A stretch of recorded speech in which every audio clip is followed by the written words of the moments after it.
what does Craig owe him?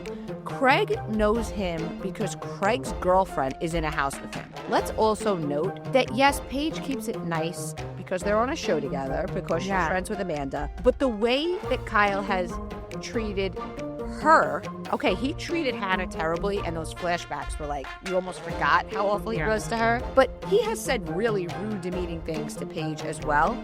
So, like, when Craig and Paige are alone, I don't think they're talking about how much they love Kyle. There's a difference between making things nice for the sake of the cameras and for Amanda's sake, and Paige wanting her boyfriend or her boyfriend wanting to go into business.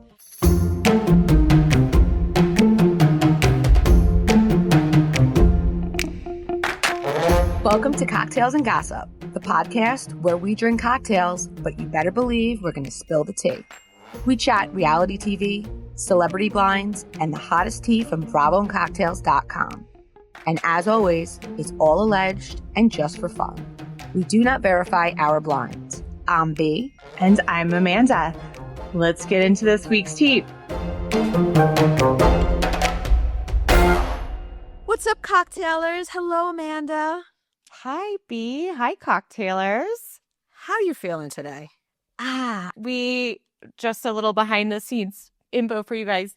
We just recorded cocktail party before, which we usually do after, but we had Lauren from Big Blonde Hair on talking Oscar stuff. We had some funny comments about some of it, so I am still giggling to myself about that whole conversation. Yes. The butt crack. The butt crack, yes. The top of the butt crack specifically. You guys will see. It's an interesting week. I feel like I was just thinking about this morning that Karen Huger's sentencing was a week ago. She has been in jail or in custody, I guess, already for a week. And it's amazing how everyone's already forgotten. Everyone's already forgotten. And Giselle came out and said that she had the option to do home arrest and decided not to. What a moron. Home arrest or 6 months in jail. What was it? No, 60 days in jail. Let's play a game. Which would you have chosen? 60 days in jail or 6 months house arrest? 6 months house arrest because 100%.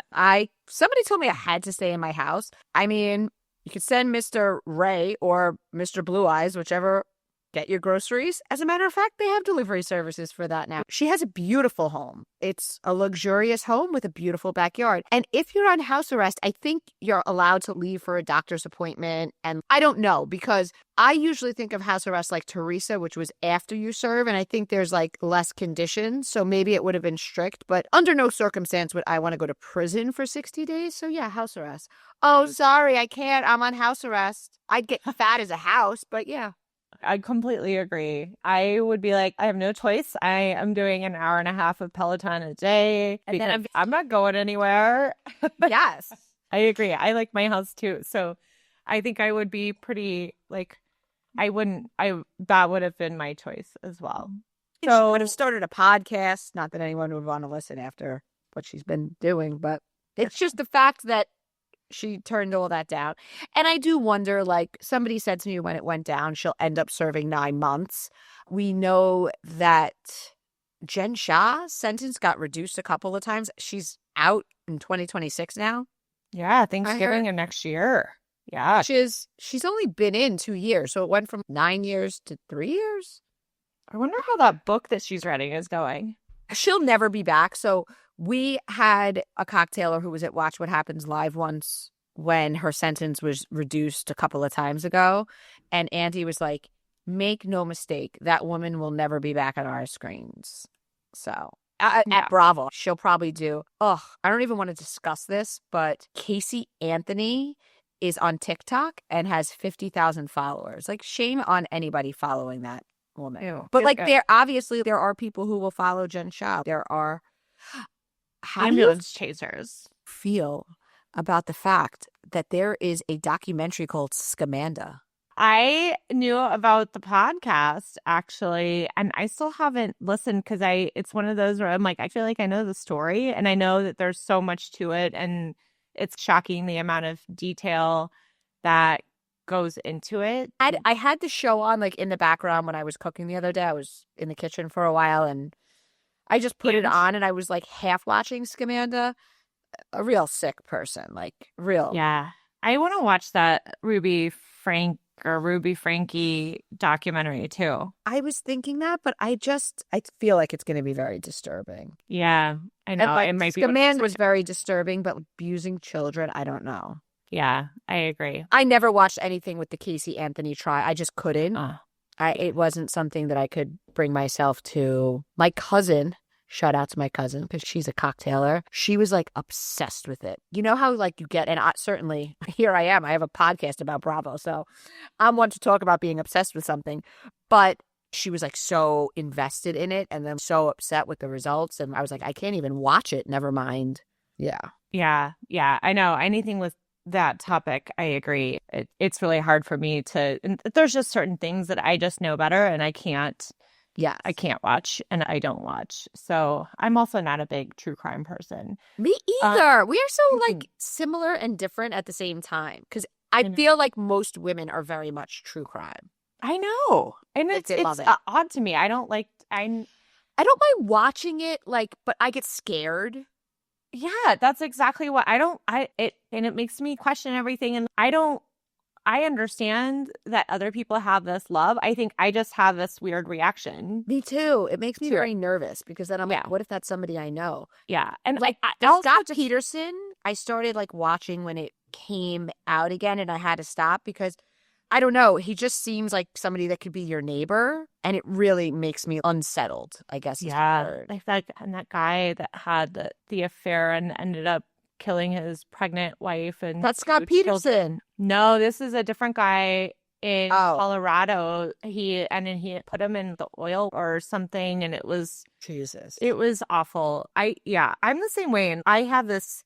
I don't know. Over the last 5-10 years, I became very aware of how the media that I take in can affect me. And I started to be really selective about watching the news because it just, I don't want to have this. Some of the stuff, it affects me. And I just know better that I'm happier if I'm not surrounding myself by it. Now, I'm not saying I don't pay attention to the news because I absolutely do. But I open my New York Times app, I give myself 15 minutes and then I close it. Amanda, you are me. I am the same way. And I think that's one of the reasons why I like to focus on like reality television and shows and get really invested in that, because obviously I know what's going on. And thankfully, my husband is somebody who stays very informed. Yeah. So I know that if something terrible is happening in the world, I won't miss it. But I also get very emotionally involved in it and feel sick, and I just can't. I am exactly the same way. Speaking of news, in Bravo news this week, Jax came out on a podcast, admitted that he has been addicted to cocaine since he was 21. He is now 45. He said that he went to rehab twice and that it seems to have taken after the second time, he's been 83 days Cali sober, meaning he said he still smokes a little pot before bed to help him sleep. But what he said is the second time he stopped drinking alcohol because for him, cocaine and drinking went hand in hand. I can tell you that I got a DM today that the person had a cameo from him in mid-January and he did not seem sober. I guess it could have been weed. I hope he is sober. This clocks with what we had in Cocktail Party. It was an exclusive. It was never confirmed until Jax came out and confirmed it. But we heard that he was headed to rehab, back to rehab after we had all been told during filming he had gone. We know it must have been outpatient because this whole time he's been traveling doing shows with Schwartz. We had heard and posted that he was in a very bad way. We wish him well. With that said, The Valley is coming out. Once Beverly Hills is done, I still always want to call it Valley Village, which was the working title. And that is still what I use for tags when I post about it on our website. We all know what you're talking about. I think I get so many emails like that and see people talking on Discord that I think people are tickled actually that you do that. Yeah. So I just will say that it's pretty convenient timing. He went to rehab while filming as a result of his crazy behavior, which we're all going to see second season. So we're going to see him acting erratic. We're going to see him go to rehab. We're going to see him come out of rehab with zero change behavior. So he went back to rehab. I think Brittany's statement, which if you want to read it, I think Brittany's statement really speaks to the fact that this is largely performative. I think so too. So here's what she said, and it was on just a story, black background, white type. It said, his addiction unfortunately has done irreparable damage to my son and I. I've spent years trying to help him. I wish more than anyone I could say how proud I am of him today, but I'd be lying. His actions will speak for themselves. And to those asking why I stayed, if I knew he had a problem all these years, you can't help who you fell in love with. I've done absolutely everything in my power to get him the help he desperately needed. Unfortunately, I was naive and believed his empty promises and his pleas to change for a year. Once you have a child with someone, it's not easy to leave. It took everything in my power to gather the strength to walk away. For those who have been through similar, you get it. For those who question me, I'm in a much better place now. I think what I took away from this statement was, I wish more than anything I could say how proud, but I'd be lying. His actions will speak for themselves. To me means that he's not sober, or if he is sober, it hasn't caused a positive change in his behavior. We had spoke, I want to say over the summer, about how he didn't even fight her for custody and all of that. I would say that was probably when he was at his worst addiction-wise. And he said there were times where he had more of a problem. I think when he was off television and they had bought their house and they were not in the spotlight, I think that was probably the healthiest he was. I don't know if it was a result of not having the money to do it, not being as much in the party scene, or what it was. And I think for him, maybe Coke was harder to buy during COVID. Yeah. But I do think for him, part of his addiction goes hand in hand with access and money, right? Until when he didn't have that, I think he was better off, which isn't to say that he didn't go on benders here and there. And a lot of you guys pointed out the fact that he framed her as and two things can be true. She can drink too much and he can be an addict. But the fact that he would even say that knowing that he's blowing lines of Coke is like chutzpah. Yeah. I read her statement. And actually, I applaud Jax for admitting all of this. I immediately thought, especially after reading her post, how much relief she must have felt just that this is finally out in the open. Because, I mean, I think we as cocktailers knew there was an issue, but I kind of wonder if most other people did. I think most of us didn't buy the I like to mow the lawn and do dad shit act. Right. But I think some people did, right? And so I think... Well, he also came out prior to this and admitted he has bipolar, narcissistic personality, like some mental health disorder was his first admission.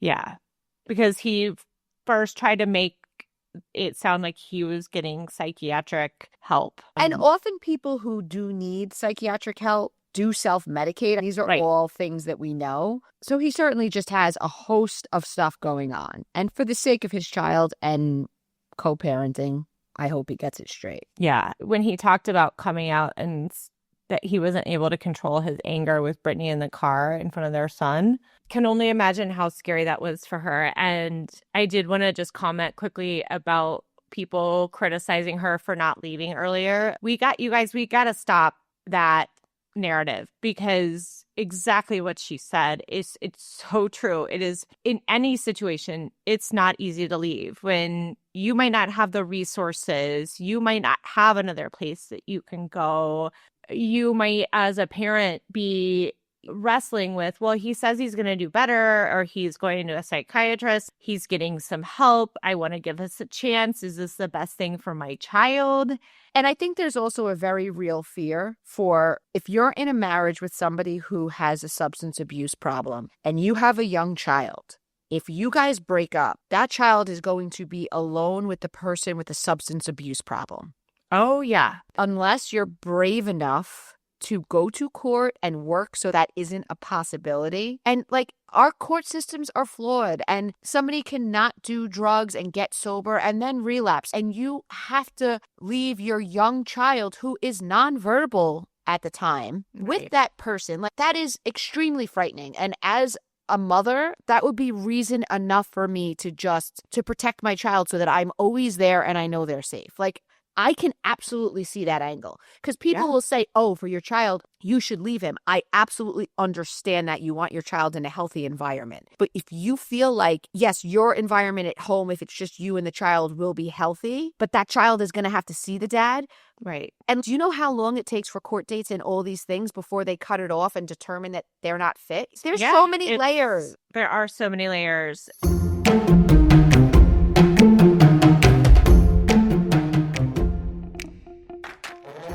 I always loved my hair, but a couple years ago when it started thinning and shedding a lot, I was feeling really self-conscious about something that I always had loved.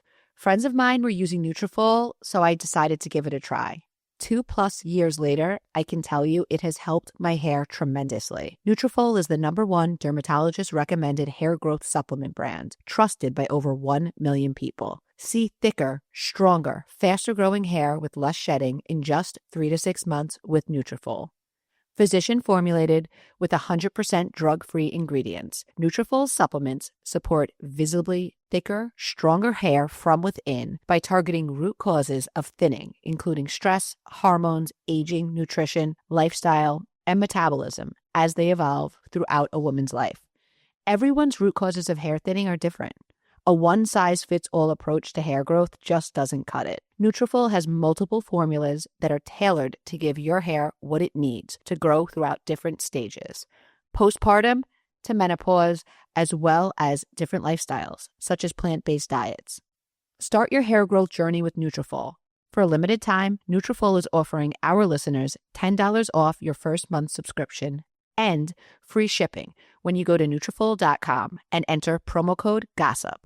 Find out why over 4,500 healthcare professionals and stylists recommend Nutrafol for healthier hair.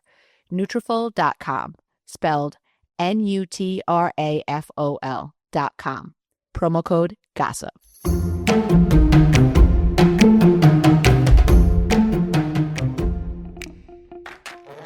Cocktailers, you know when you find that product that you love and you want to tell everyone about it? OneSkin's OS1 Eye Topical Supplement is that product for me. OneSkin's Eye Topical Supplement has that great combination where it feels rich but also not heavy. And then the days that I am wearing makeup, my makeup goes on beautifully over it. And it's really worked for me. I find myself out in the sun all year long, watching sports, skiing in the winter, and I've really noticed a difference in the last 6 months, almost a year of using OneSkin products. Last night, not a joke, I had dinner at a sushi restaurant. My husband and I were ordering a drink, and the waiter carded us both, which, I mean, fine, we don't mind. But later, he came back and said he couldn't believe that we are both in our 40s because we look so young. And guess who else has been using the OneSkin products? My husband. OneSkin's proprietary OS1 peptide is the first ingredient proven to switch off the damaged senescent cells that cause lines, wrinkles, and thin, crepey skin. OneSkin is the world's first skin longevity company. By focusing on the cellular aspects of aging, OneSkin keeps your skin looking and acting younger for longer. For a limited time, you can try OneSkin with 15% off using code GOSSIP at oneskin.co. That's 15% off oneskin.co with code GOSSIP. After you purchase, they'll ask you where you heard about them. Please support Cocktails and Gossip and tell them we sent you. Give your skin the scientifically proven gentle care it deserves with OneSkin.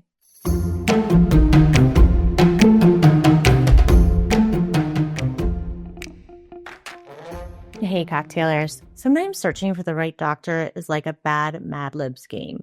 You need a blank specialist who takes your blank insurance. Who doesn't have a blank month waiting period to get into their doctor's office for an appointment? Who's within miles of your home? Well, ZocDoc makes it easy to fill in those blanks to help you find the right doctor for your specific needs. ZocDoc is a free app and website where you can search and compare high-quality in-network doctors, choose the right one for your needs, and click to instantly book an appointment. We're talking about in-network appointments with more than 100,000 healthcare providers across every specialty, from mental health to dental health, eye care to skincare, and much more. You can also see doctors' actual appointment openings, choose a time that works for you, and click to instantly book a visit. Plus, ZocDoc appointments happen very fast, typically within just 24 to 72 hours of booking. You can even score same-day appointments. I think you guys have heard me talk about my ZocDoc story, but again, it was December, the busiest month of the year.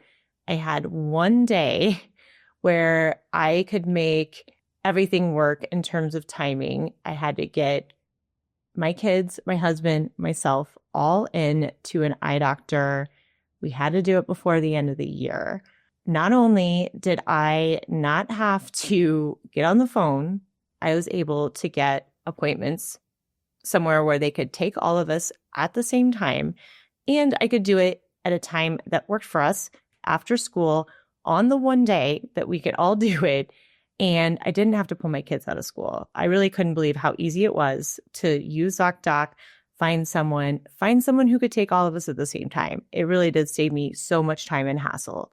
So stop putting off those doctor's appointments and go to ZocDoc.com/cocktails to find and instantly book a top-rated doctor today.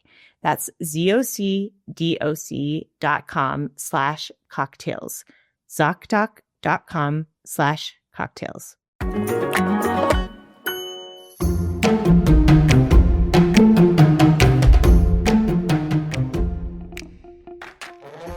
To me, saying why didn't you leave earlier? It just feels like another form of victim blaming. And I mean it, guys. We have to stop, because unless you've been in this situation, you can't really understand exactly what you said, how many different layers there are and the bravery it takes. And we got to stop. We got to stop saying that, because it's not okay. Yeah, I'm with you. Okay, let's move on to a whole different other kind of drama. Toxic such. Okay, finally, I said to you guys last week, I was like, you know what? I don't want to start talking about this before we see the whole Kyle Paige blow up. We finally saw it come to a head. Kyle's DJ event, we saw Paige show Ciara his rage text about Craig. He's angry at Craig for doing a deal with the Spritz company. He's mad at Hannah for going on a podcast and speaking poorly of him. Hannah said that he had her fired from Summer House. So we see Paige in her bedroom with Ciara, and Paige says a lot of things. Most notably, what would he like me to do? My boyfriend did a Spritz deal. My best friend did a podcast. I have done nothing. And she's really pissed off. And she says, he's lucky I don't buy Loverboy and sell it. I freaking love that. And it might be true. I mean, we read somewhere that the Giggly Squad tour made $13 million. We're seeing all this other stuff that Paige is doing. Obviously, she doesn't want to buy Loverboy, but I think it's more of a statement from Paige about Kyle thinking he's the king around these parts. But I think Paige is definitely the more successful, and there's a lot of displaced anger from Kyle at Paige about this. So, good for you, baddie Paige. First of all, she definitely is worth more than him. Second of all, he hates that. I think there is a very large part of him that is jealous and period. Can't you imagine Kyle sitting there and being like, how can I, in a different way that's not a podcast and not a podcast tour, how can I start getting live crowds and a bigger fandom? Oh, I'm going to become a DJ. And to his point, did he ask James Kennedy if it was okay if he DJ'd? What does Craig owe him? Craig knows him because Craig's girlfriend is in a house with him. Let's also note that, yes, Paige keeps it nice because they're on a show together, because she's friends with Amanda. But the way that Kyle has treated her, okay, he treated Hannah terribly, and those flashbacks were like, you almost forgot how awful he was to her. But he has said really rude, demeaning things to Paige as well. So, like, when Craig and Paige are alone, I don't think they're talking about how much they love Kyle. There's a difference between making things nice for the sake of the cameras and for Amanda's sake, and Paige wanting her boyfriend or her boyfriend wanting to go into business. Now, what I heard, I'm just going to put this out there, is that he was no longer taking investors for Loverboy, which I believe he said last season. Yeah. And that he was taking investors for Flower Boy, which is his new THC-infused beverage. So it's not the same thing. Regardless if it is or isn't. Craig did a deal with Spritz. That's his choice. Kyle went out and became a DJ. Did he have Paulie D and James Kennedy's permission to do so? And why does everybody have to kiss Kyle's ring? I don't get it. And I think that's where Paige is. Not that we have to, I don't really feel like there's, I just don't really understand his stance, because Kyle's stance, he didn't apologize for rage texting Paige. He says he doesn't like the way that Craig handled the situation. But also, he says he didn't like the way Craig handled it, but it was a private, let's say, I do believe they had a conversation about investing. Yeah. None of us knew about that until Kyle went on Watch What Happens Live and said he's mad about Craig's Spritz deal because Craig's a liar. Craig does bad business. Craig can't be trusted. So Kyle came out, called Craig a liar in regards to his business world, which is pretty funny because then in the bedroom, we see Paige saying that Kyle's a liar. Kyle said lies in the Page 6 interview.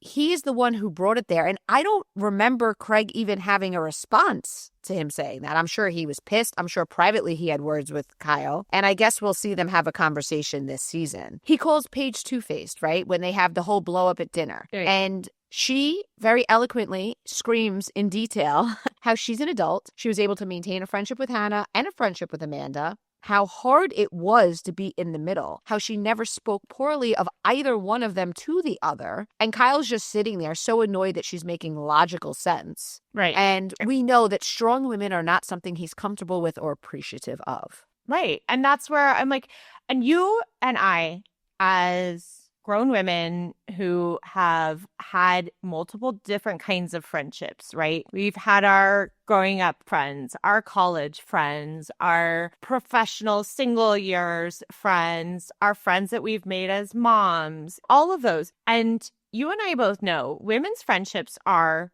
complex. Yes. And the fact that Paige has been able to have such a close friendship, and that it's clearly pained her that Amanda and Hannah are no longer friends. I feel this because I have experienced very similar situations where you're like, I love you both. And I feel like I'm the one who's being punished here. Yeah. Because I want to continue to be both of your friends. And I understand the complexities of why you're fighting.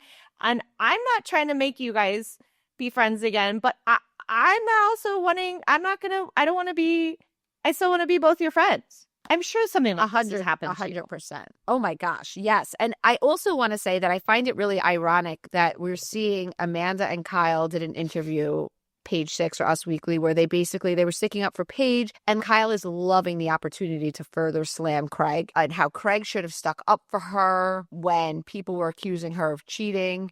But would Kyle ever do that? If Kyle and Amanda split, would Kyle ever stick up for Amanda if she dumped him? If she leaves him? No, he absolutely would not. No, it's just... Not that... I think I'm pretty clear on where both of us stand, but let's just say it out loud. What side are you on in this whole situation? Paige? Yeah. Hannah?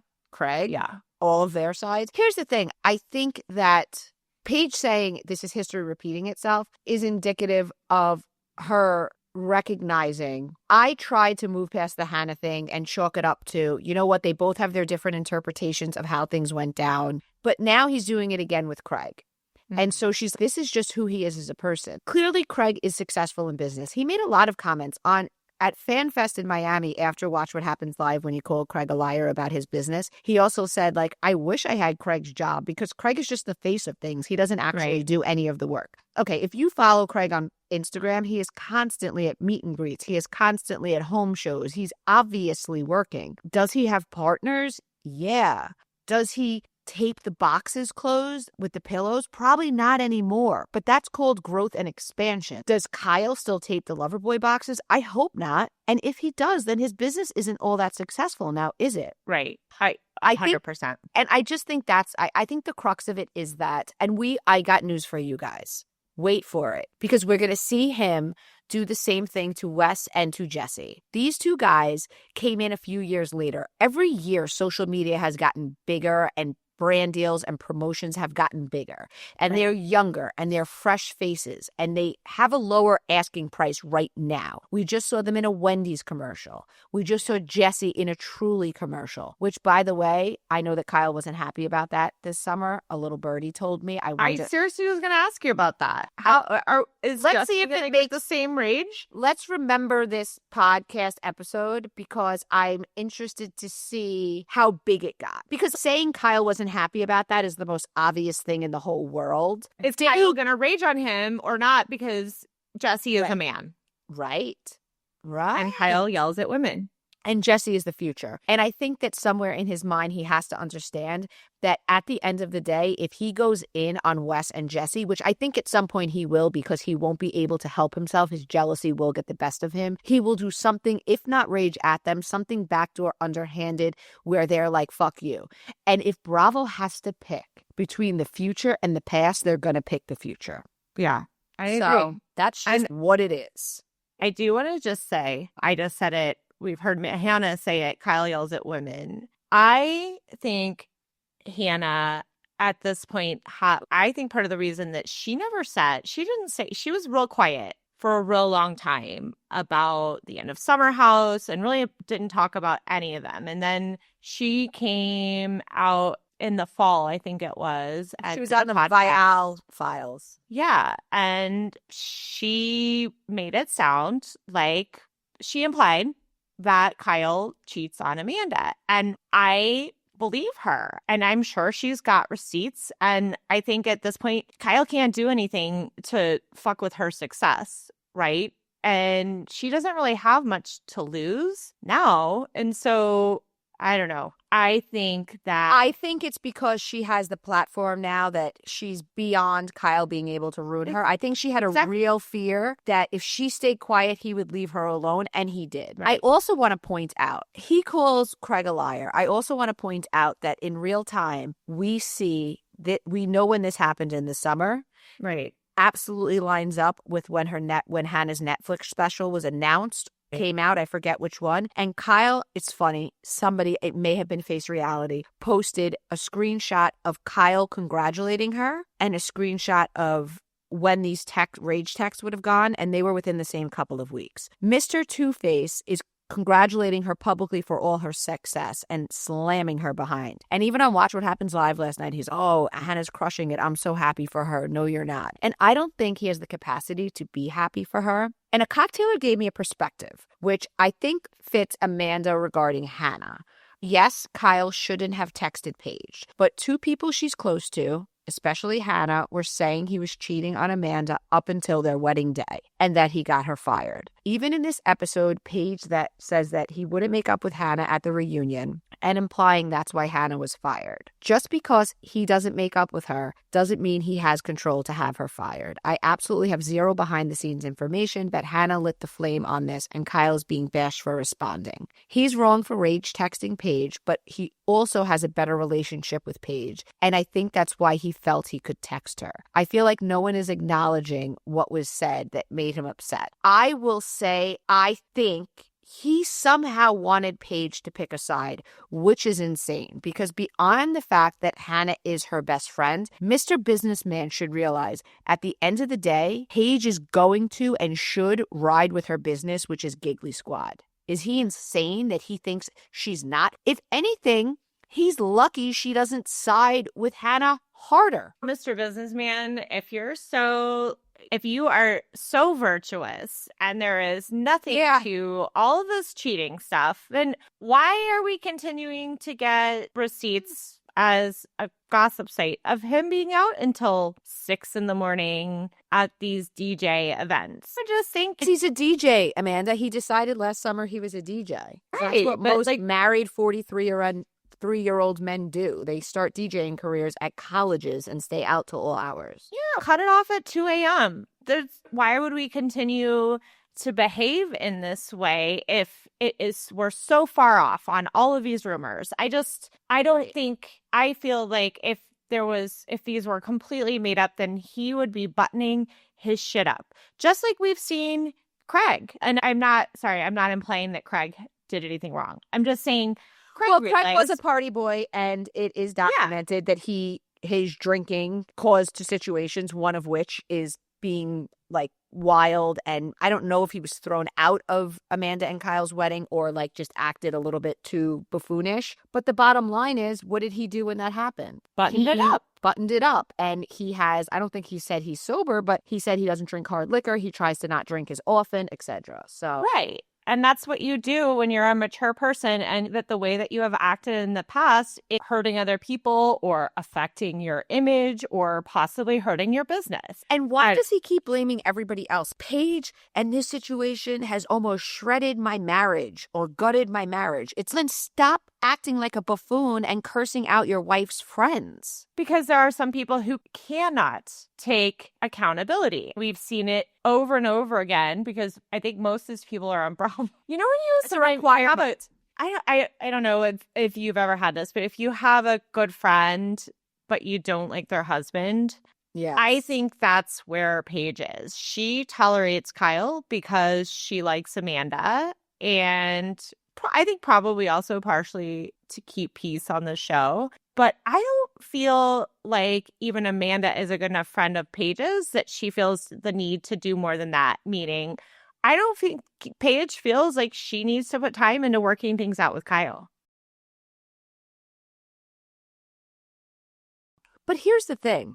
I don't necessarily blame Paige, because Amanda can cry and be mad at him, but ultimately she married somebody who she has seen be so mean-spirited. She saw what he did to Hannah. She stopped being friends with Hannah. Not only does he do this to women, but it's to her friends. I have to say to myself, if she's so nice, which she appears to be, she's a victim in it too, but it's also, he's hurting Amanda. Like, right. Her this episode, she was so upset. And does he care about that? We saw it with Brittany and Jax, and we saw how that ended. Last night when Paige said, how much grace would Craig get if Craig attacked Amanda for doing a brand deal with her and home? Imagine if Amanda signed on with a home goods company selling blankets and pillows, and Craig came and on television screamed and yelled at her. Could you imagine?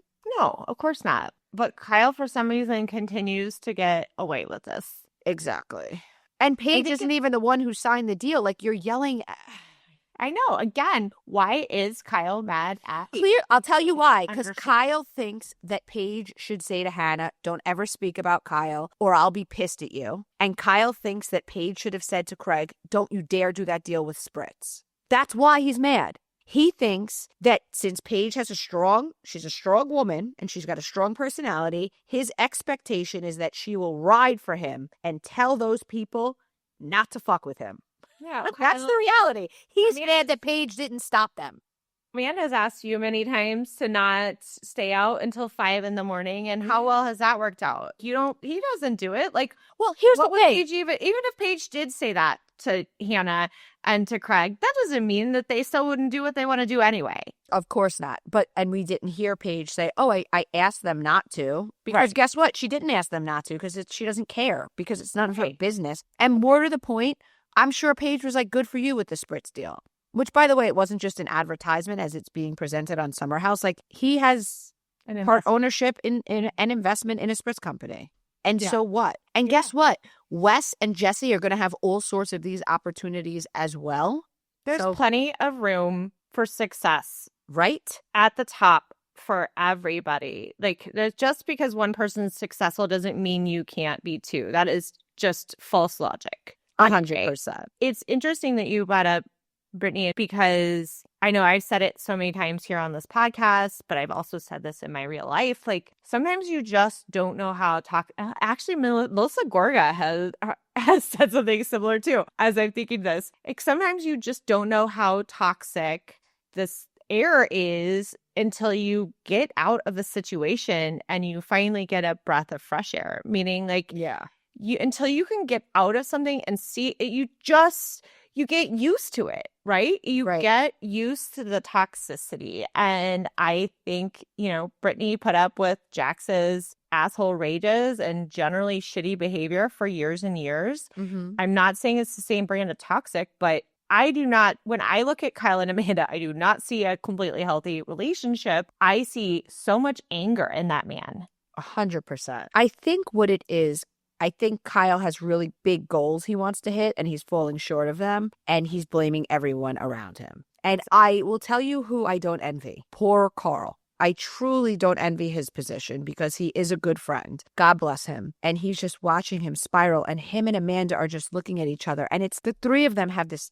toxic relationship, really, because I can picture the conversations between Carl and Amanda where Amanda's, okay, I spoke with him. So when you talk to him, if you can just reinforce that he shouldn't say anything else to Paige, he should let it go. Don't publicly speak about Craig. And Carl being like, yeah, absolutely. He's got to stop doing that. He's going to make this situation worse. And they're not going to say this on camera, but we really don't want to piss Paige off. Paige is a very influential, loved figure in our Bravo sphere. And if she turns on us and Craig completely, we know that they're broken up now, but like that's going to be bad for us and bad for Loverboy. So we got to calm down the angry little elf. Like really, like I feel bad for them.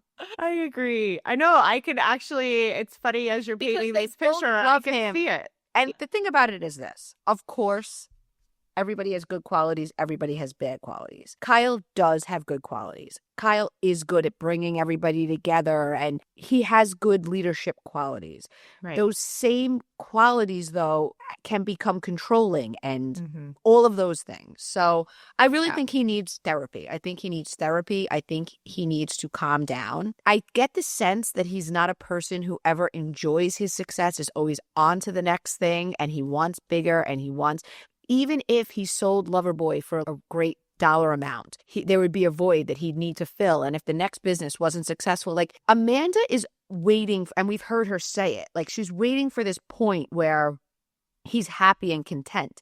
And I have bad news for her. That's not who he is. Hey, and by the way, he just added on this whole DJ persona and life, where talk about the worst kind of time demand needed on somebody if you're trying to start a family, like that. Now he has a built-in excuse to be out until 4 a.m. all the time. Yeah. So let's move on to Beverly Hills. So you texted me saying we have to discuss this on the pod. Why do we think that Kathy Hilton said that Mauricio, I'm pretty sure actually she called him Maurice, which was hilarious. She always does now. Isn't in a position financially to pay anyone off. So here's the thing. I had some time to really process this, and I think she was actually being sarcastic. And we know he couldn't pay anyone off because, guys, he has tons of money, okay? Even if it's not liquid, even if it's not whatever, if he's banging a random 32-year-old model, he could afford $50K to shut her up. I think there is a bigger message, of course, that Sutton gets at and Garcelle, and which is, can he not actually afford to divorce Kyle, which is a totally separate thing. But I think that Kathy meant that kind of like a silent hit at him. Of course, he couldn't afford to pay anyone. And he just chose not to. I see. That's interesting. Right. Because, we have been speculating on why Kyle and Mauricio announced in July 2023 that they were getting separated, but then clarified, oh no, we never said divorce, because we know that a lot of their wealth is tied up in the business. And as long as it continues to be successful and Kyle and her daughters are all benefiting from it too, I think that actually makes, I do love, Kathy has the best brand of shade. Kyle was married to Mauricio for 27 years, and she calls him Maurice, which is demeaning. It's her way of demeaning him. It is. It is. Like saying, like, you're regular. I'm not calling you Mauricio. You're just a regular Maurice. You're Maurice. Yeah. So Sutton and Garcelle have a sit down, and Sutton says straight up, I think Kyle has a pipe dream that they're going to get back together. And now she can obviously see that's not happening. She needs to hire an attorney. So, a cocktailer pointed out, an attorney cocktailer, might I add, that perhaps behind the scenes, they are slowly dividing assets, liquidating stuff, and doing it in a way that helps them tax-wise. Because they're cordial, they're amicable, right? So it would make sense for them to do this the smartest way and not the hasty way. This isn't a let's burn it all down divorce. To make sure everything's legit and on the up and up. And you don't want to get hit with the most amount of taxes and all those sorts of legal complicated stuff that I'm in no way an expert about. He's moved on with several people. She's always at Morgan's concerts. We do see a sadness, but I don't think Kyle really believes they'll ever get back together. And she finally has stated, like, if it's going to stay like this, obviously we have to get divorced. So do I think at some point she would have liked to get back together? Yes. Do I believe that she thinks that's a realistic option? No. And I hope that our attorney friend that said this to us, that she's working out a way to separate assets and get out with what she's owed and entitled to preserve their wealth as a family. They have 4 girls together. Who knows what the forensic attorney is going to find and what they're going to have to smooth out. But I would hope that behind the scenes that's happening. And it would make sense for her not to blab about that. Yeah. Yeah. If that is the case and they're quietly doing this, that would make sense. I gotta tell you, I go back and forth on Kyle. And was this relationship with Morgan was this more than a friendship? And does she feel like she wants to get back with Mauricio? Because I see things that make me feel like she did. And then it's confusing. I know she's an actress, so is she just acting? I think 2 things can be true. I think it could be something that she hoped would be, but I think she can also live in reality and know that's not going to happen. And so she's going to do it in the smart way, which is to privately, slowly sort things out. The agency is a franchise, so he doesn't actually own every single one, but he does make a lot of money in real estate. They own a lot of properties, whose name's on what, like all of these sort of things, right? Right. And how it impacts their girls and maybe setting up trusts for the girls. And I would imagine those things take time. And I would also actually imagine that Real Housewives of Beverly, I was explaining this actually watching to my husband, how when we first started watching Beverly Hills so many years ago, that Mauricio actually worked for Kathy Hilton's husband's company, and that he then started the agency, which caused some issues between Kathy and Kyle, and that we've seen the agency grow to this. I know it was named one of the fastest growing companies in real estate and has been, and it's a real success. And I think they are all probably worried about whether that would continue to be the case if things are ugly on camera and if we start to completely turn on Mauricio, and that would affect the whole family. So this theory actually makes a lot of sense to me. Yeah, these things, it's complicated. Our cocktailers are smart. They really are. Much smarter than me. And then Bose this week did an interview with Bryce Sander, and he asked her if she agreed with the fans who say that she needed a buoy, so to speak. Well, and did. That Dorit needed Dorit needed a buoy, and that her friendship with Dorit was a way for Dorit to have an ally. I really like Bose's response because she said, you know what, when you put it that way, it likely was. And what's wrong with that? She was in a vulnerable place. She needed somebody to lean on, but we genuinely clicked. So maybe it was born from that. But I love when she said this, but it's not like when she got to dry land, she tossed me like a buoy. I thought it was a good way to put it. I thought it was interesting. Was it this episode or last? Because I don't think we spoke about it when the fertility specialist came to her house to test her I just had to tell you my personal reaction to it. And it's funny because you and I said, like, when we watch stuff, like, you feel it. Like, when she shared about how complicated, so she was pregnant before her daughter, and her first pregnancy ended, I think I want to say 20-something weeks as a result of preeclampsia and other complications. And then with her teenage daughter, she had the same complications, but thank God she was able to successfully carry her baby to term. It makes me so nervous that she's talking about it, and I know it's none of my business, guys, but I just keep thinking, you're rich, you live in Hollywood, can we do a surrogate? And I get that she wants that experience, but it makes me so scared. Because I love her now, and I'm like, no, you could be like, and I'm sure her family around her is saying that, right? I agree. I love her. I don't want to see this going. I don't really think that I don't believe that she is truly looking at having this baby herself. I hope not. I'm skeptical about her reaction to seemingly not knowing that your chances of having a viable egg get lower and lower, and that lower after the age of 40, 45, etc. She's smart. She knows that. I think that was a little bit of playing to the camera, but I do understand the desire to have another baby, and maybe she's just not ready. And I think that's great. And I think it's okay. Yeah. I think that's great. If it were you, I would be like, please do a route that doesn't include you putting your health at risk. That's just how I feel as I'm watching her. That's what I want. If she were standing in front of me, if I met her or meet her at BravoCon, I will very inappropriately tell her that.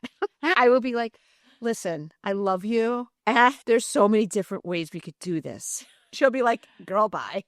I know, completely. I love it. Major gear shift we're about to do. Yeah, this is Shahs tough, because I actually was gonna text you and be like, help explain this to me. And I'm like, no, I'm gonna put on my podcasting pants and look into this, because I was really confused about how all of this whole situation played out. And I'm like, I think some of the cocktailers might be too. So I want to break down, what we had in the post, but then some of the stuff that we all know, that they are currently filming a new version of Shahs with MJ, Reza, and Gigi. We also know that a few months ago, Gigi, we talked about it on the pod, she got married to some guy. I looked up his name because it helped me understand who the players are.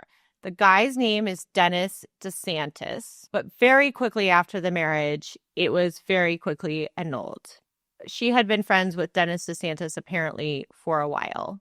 Around in the same time, or prior to that, Gigi had also formed a friendship with Paulina, who used to be engaged to Mike from Shahs.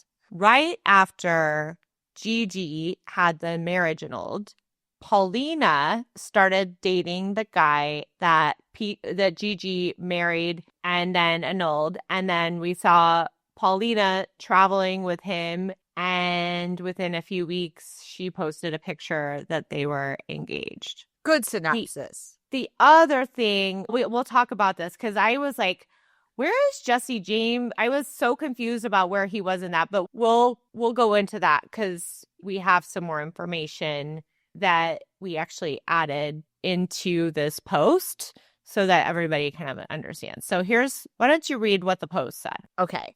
So this was the post. So some of it is what Amanda just explained. What in the Shahs mess? Gigi from Shahs had a quickie marriage to Dennis DeSantis, and it has been annulled.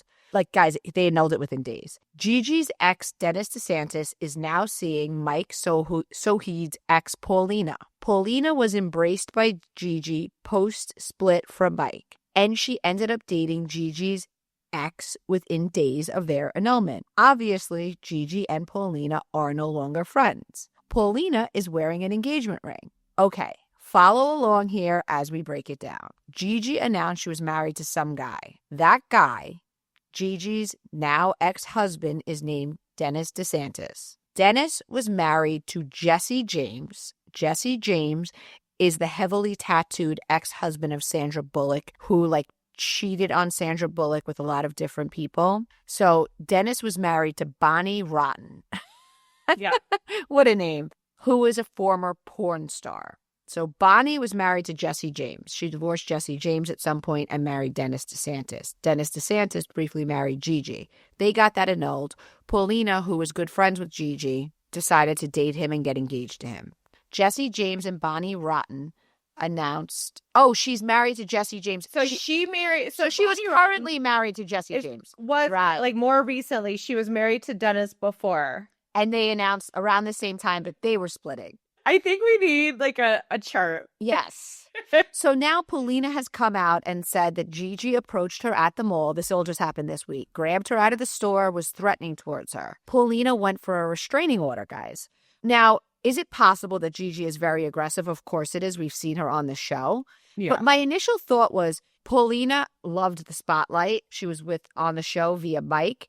Could she be angling for a spot on the show? Now, the thing about that is I could see the draw for production wanting to get her on the show if she's dating Gigi's annulled ex-husband, but I don't think they're going to want to deal with the restraining order piece and all the legal stuff. So if she was angling for a spot on the show, I don't think she would go the legal route. I think it's more likely that she's trying to get Gigi off the show, to sabotage Gigi.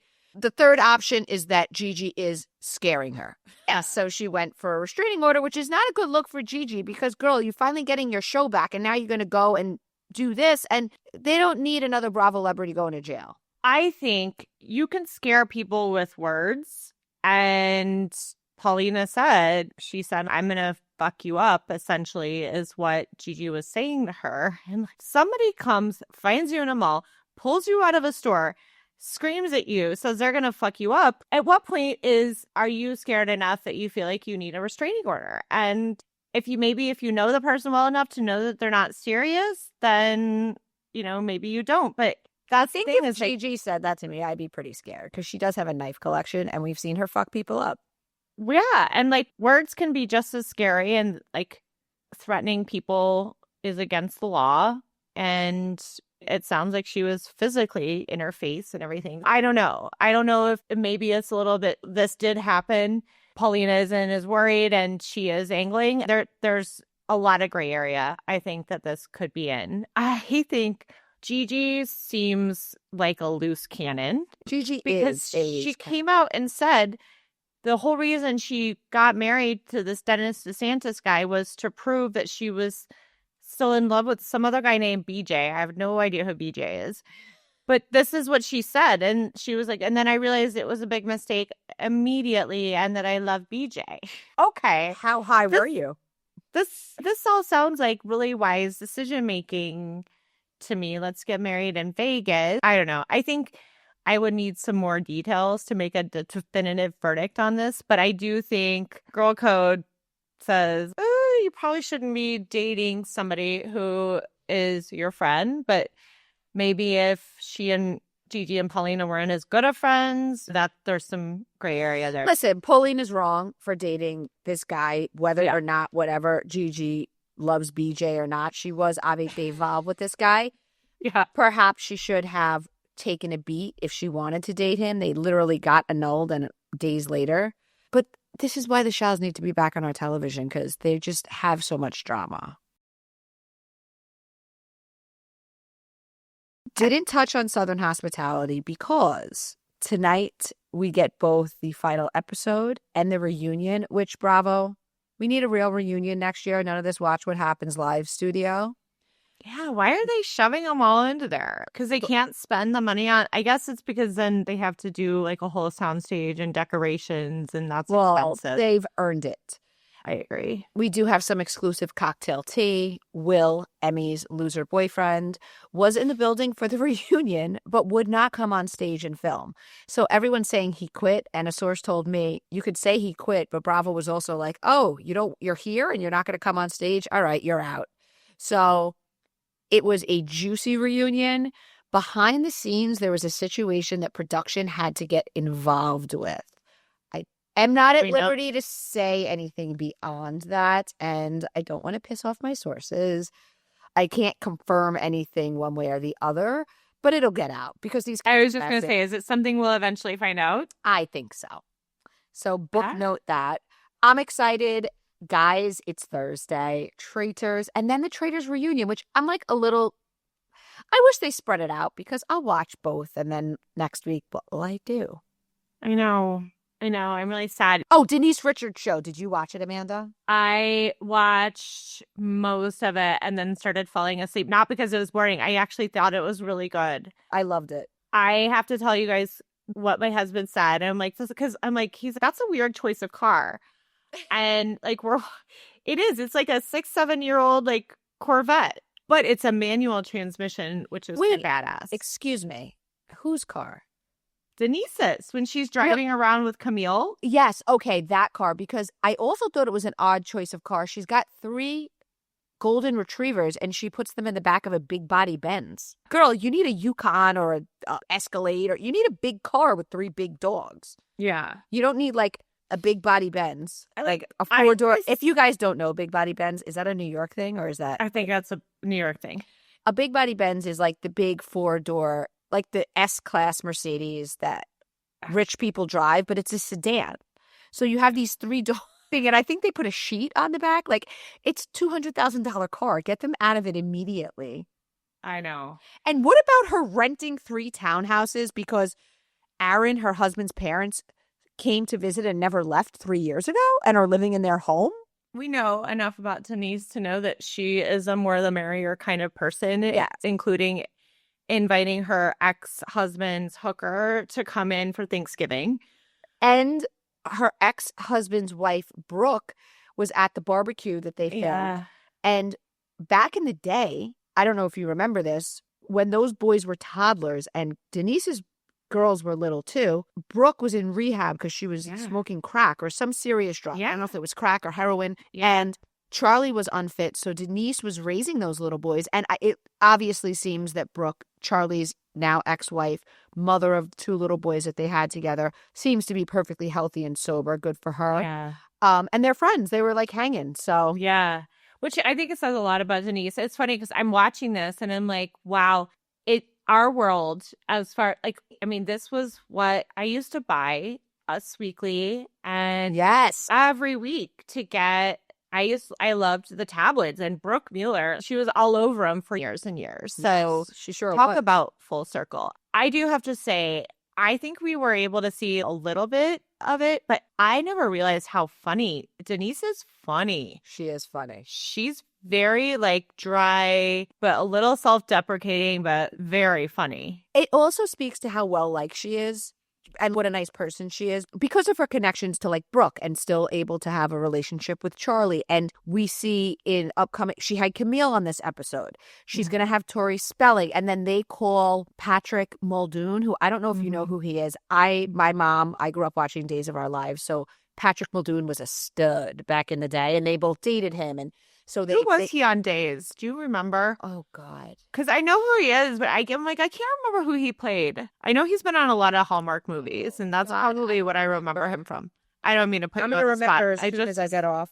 Or the glass teller will tell us. They're screaming at the radio. We're not on radio, but if we were, they'd be screaming at it. So yeah, I don't know, but we Sutton, everybody comes out for her, but that also speaks to the fact that she's a cool girl. Is she kooky? Yes. She's nutty cuckoo. Especially like when she was with her daughters. I wanted to be like, stop. You're like, she's like a flower child. Yeah. Like a hippie, like a carefree, it'll work itself out. Whatever. Everybody in the car. The hooker that my ex-husband's dating is here. Perfect. Oh, your new wife that you cheated on me with and we got divorced because of is addicted to smack and I need to raise your twin sons. No problem. Hey, let's do it. All right, hold on. I'm looking at Patrick Muldoon on Days of Our Lives. Let me see. Oh, God. Who does it say he was? Okay, this is not that easy to Google. It doesn't say who his character was. Damn it. Come on. Oh, my God. He was on Melrose Place as well. Austin Reed. Austin, duh. He was Austin Reed from 92 to 90, and then from 2011 to 2012. I wasn't watching in 2011 at that point, but in 92 to 95, I was very much in middle school and very much... My mother had it on in the kitchen on that little TV. Oh, my God. I used to tape it and I would watch it in my sorority, with my friends. He's still cute. Yeah, he is. Oh, he was also on Saved by the Bell. I think he dated Kelly Lipinski. who was, what's her face? Why is my brain not working today? Kelly Lipton. Tiffany Amber Thies. Yes, Tiffany. Jeez. I'm scoring Kelly Lipton. You guys, we need our Oh my archivist. God, the 90s. We need our my God. cocktail archivist. Of course, Austin and Carrie, remember? Carrie, so pretty. Yeah. You know what's crazy about soap stars, by the way? Tell me. Even before Botox and everything, they always looked beautiful and young. And my mother would say, my mother had a whole theory, okay? She would say to me that the best soap stars were plain looking because it was all about the makeup. I'm like, what? I have to say I disagree. I think the best soap stars, like, it's all about their bone structure. And even as they get older, they keep that bone structure. Like Deirdre Hall. Yeah. I mean, that woman is ageless. And I'm sure now she's had work done, but who knows, though? In Hollywood, maybe they were getting Botox in 99. Marlena. Do you know my confirmation name is Hope? Oh. It was a whole thing. All right, last thing, then we're going to wrap up. So I was like, I want my confirmation name to be Hope. And so if you're not Catholic when you're by me, it was 8th grade, but it's like sometime around the age of like 12 to 15. You make confirmation, which is a sacrament. So it's baptism, communion, confirmation, and then if you get married, marriage. Okay, so I go and I'm like, I want my confirmation name to be Hope. My mom's like, that's great, but that's not a saint, so you can't. And I was like, but it's a virtue. So I convinced my 2 friends and we were Joy, Faith, and Hope. And I went to Sister and I was like, Sister, here's the deal. I think it would be really nice if we always carried this together, that we picked a virtue that all went together, joy, faith, and hope. I wrote she made me write this whole thing about why it was important, and I submitted it and it was approved. If there's ever been any doubt that right now you are doing exactly what you should be doing, all I needed to hear was that story. And this is in your blood, lady. Right? I'm a natural negotiator. And it's so funny now I'm thinking of it, because if that were my kid, I would be like, what are you, nuts? Just pick a saint. Which is what I told my kids. Because my kids were confirmed earlier. And so that I'm like, I don't care. Just pick somebody. Just pick a name you like. Yeah. Pick a name. And one of my kids picked a name that was part of his name already. I'm like, great. That makes things easier. I'll never forget who yours is. That's great. I love it. Thank you, guys. Guys, we love you. Till next time. Bye.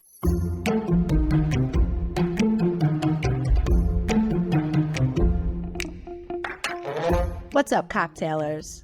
We want to thank you, as always, for listening to Cocktails and Gossip. Because of you, we've hit some amazing milestones, had some hilarious conversations, and have grown a truly amazing community.